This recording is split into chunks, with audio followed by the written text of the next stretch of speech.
students, welcome back to my YouTube channel. So now discuss numerical based on the application of Newton's law of motion. So हम लोग next numerical discuss करने जा रहे हैं. So next numerical है a string passing over a smooth pulley with masses 4 kg and 5 kg attached to a end of the string. सो हमें किसी तरह की कोई डायग्राम गिवन नहीं है, हम लोगों ने डायग्राम खुद ड्रॉ करनी है. सो ध्यान से न्यूमेरिकल को रीड आउट करते जाओ और अपना जो न्यूमेरिकल डायग्राम है वो ड्रॉ करते जाओ. And hanging vertically find the acceleration of either mass and tension in the string. It means we have to find acceleration and tension. So हमें दो चीज़ें पता करनी है. सो क्या करेंगे हम लोग, सबसे पहले आपने क्या करना है, जैसे आपको क्वेश्चन गिवन है क्वेश्चन ध्यान से पढ़ते जाओ. ठीक है, साइड पर क्वेश्चन आपको दिख रहा है. सो क्वेश्चन ध्यान से पढ़ेंगे. A string passing over a smooth pulley with masses 4 kg and 5 kg. सबसे पहले आपने क्या करना है, एक पुली बना लीजिए इस तरीके से. अब हमें मासेस लेने हैं. सो एक तरफ आपने इस तरह का ले लिया और एक ब्लॉक इस तरह का ले लो. ठीक है, एक का मास कितना है 4 kg. मान लीजिए m1 आपका कितना है 4 और m2 आपका कितना है 5 kg. इट्स योर विश, अगर आप m1 m2 ब्लॉक के अंदर लिखना चाहते हो तो ब्लॉक के अंदर लिख लो. अगर न्यूमेरिकल वैल्यू 4 5 ब्लॉक से बाहर लिखना चाहते हो तो उस तरीके से भी लिख सकते हो. सो लिखने का जो तरीका है वो आपका अपना है, जिस मर्जी तरीके से लिखें. ठीक है, आगे पढ़िए. Attach to the end of the string and hanging vertically. Vertically मतलब नीचे की तरफ दोनों लटक रहे हैं. Find the acceleration.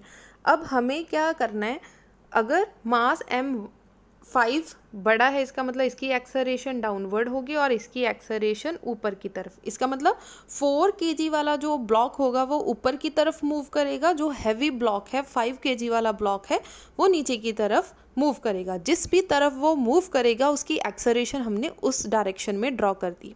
क्लियर हो गई. चलिए अब हमें लगाना है फोर्स. अब फोर्स, इसका फोर्स डाउनवर्ड लग रहा है. कितनी फोर्स लग रही है, m2g. ठीक है, ग्रेविटी का इफेक्ट है इस पर, तो m2g.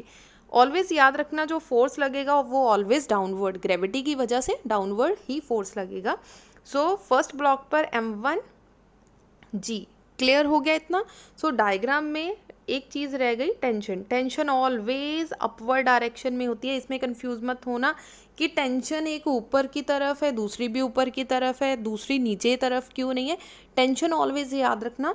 जैसे ग्रेविटी जी वाला टर्म ऑलवेज डाउनवर्ड है, जी. ठीक है, ऑलवेज डाउनवर्ड मतलब ग्रेविटी की तरफ होती है. और टी ऑलवेज, सो जो टेंशन टी है वो ऑलवेज अपवर्ड डायरेक्शन में होगी. क्लियर होगी इतनी बात.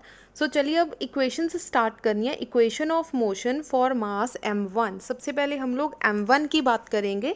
सो किस तरह से लिखना है, फोर्स. फोर्स आपका कितना लग रहा है m1a mass into acceleration is equals to, always बड़ी टर्म में से छोटी टर्म माइनस करनी. इसका मतलब ये अपवर्ड डायरेक्शन में मूव कर रहा है तो कितना होगा t माइनस m1g. सो क्या लिखेंगे, t minus m1g. So this is our equation number 1. अब सेकंड इक्वेशन कैसे लिखेंगे, अब ये डाउनवर्ड मतलब नीचे की तरफ मूव कर रहा है, इसका मतलब ये वाली टर्म बड़ी होगी, इसमें t माइनस करना है. सो कैसे लिखेंगे, m2a is equals to m2g minus पीछे वाली टर्म कौन सी है, t. So this is our equation number 2. अब क्या करना है, इन दोनों इक्वेशंस को सॉल्व करो, ऐड कर दो. जब ऐड करेंगे, इन दोनों को ऐड करेंगे तो क्या हो जाएगा, a common. So a common बाहर निकाल दो, अंदर रह गया m1 प्लस m2. थोड़ा सा शॉर्ट में कर रही हूँ, आपने प्रॉपर वे से लिखना है. ऐड इक्वेशन नंबर 1 एंड 2 दोनों को ऐड करना है. m1 plus m1, m1a plus m2a. Then a को नेक्स्ट स्टेप में कॉमन निकालना है तो अंदर रह जाएगा m1 प्लस m2. क्लियर हो गया. अब देखो इन दोनों को ऐड करोगे, ये प्लस की टर्म है ये माइनस की, सो ये कैंसिल आउट हो गया. इन दोनों को ऐड करोगे तो g आ जाएगा कॉमन. m2 प्लस का है सो इसे पहले लिख लो, m1 नेगेटिव का है सो इसे बाद में लिख दो. ठीक है जी. हमें चाहिए क्या, एक्सेलरेशन. सो एक्सेलरेशन का फॉर्मूला क्या बन जाएगा, g m2 minus m1 divided by m1 plus m2. ठीक है जी. अब हमें g की वैल्यू भी पता है 9.8, m1 m2 की वैल्यू 4 एंड 5 हमें ऑलरेडी गिवन है. सो स्टार्ट करेंगे फॉर्मूले से. सो एक्सेलरेशन का हमारे पास फॉर्मूला क्या आया, a is equals to m2 minus m1. m2 की वैल्यू कितनी है आपके पास 5 और m1 की वैल्यू कितनी है 4 divided by m1 plus m2।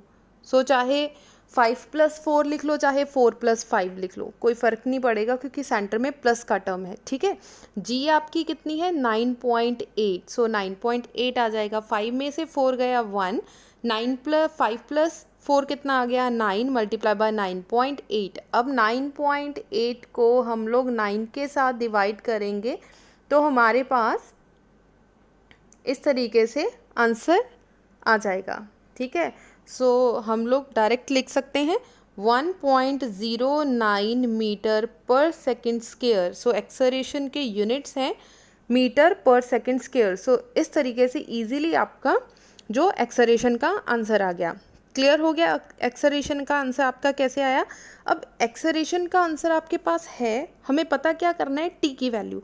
Now it's your wish, आप इक्वेशन नंबर 1 में पुट करना चाहते हैं या फिर इक्वेशन नंबर 2 में, आप किसी टर्म में भी पुट करके अपना इजीली आंसर फाइंड आउट कर सकते हो। So next we have to find the value of tension. Tension की वैल्यू आप फर्स्ट इक्वेशन या सेकंड किसी में भी पुट कर सकते हो। सो फर्स्ट इक्वेशन हमारी क्या बनी थी, m1 a is equals to T minus m1g, ठीक है, यही था। सो हमने t को एक तरफ ले गए, इस टर्म को दूसरी तरफ ले जाओ, m1a प्लस m1g। अब ध्यान से देखो m1 कॉमन आ रहा है, इसका मतलब a प्लस g, इस तरीके से लिख सकते हैं।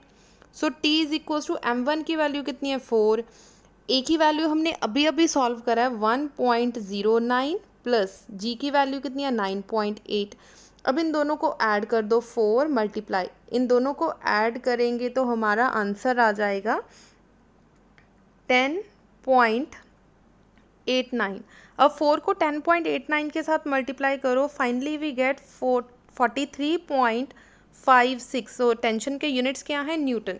सो this is the final answer. Clear हो गया। सो इस तरह के न्यूमेरिकल्स आप लोग और भी ट्राई कर सकते हो, अपनी बुक की हेल्प ले सकते हो, गूगल की हेल्प ले सकते हो, या फिर ट्राई करते रहो। अगर किसी और न्यूमेरिकल में किसी तरह की कोई प्रॉब्लम हो तो वी कैन डिस्कस, ठीक है। So thank you so much.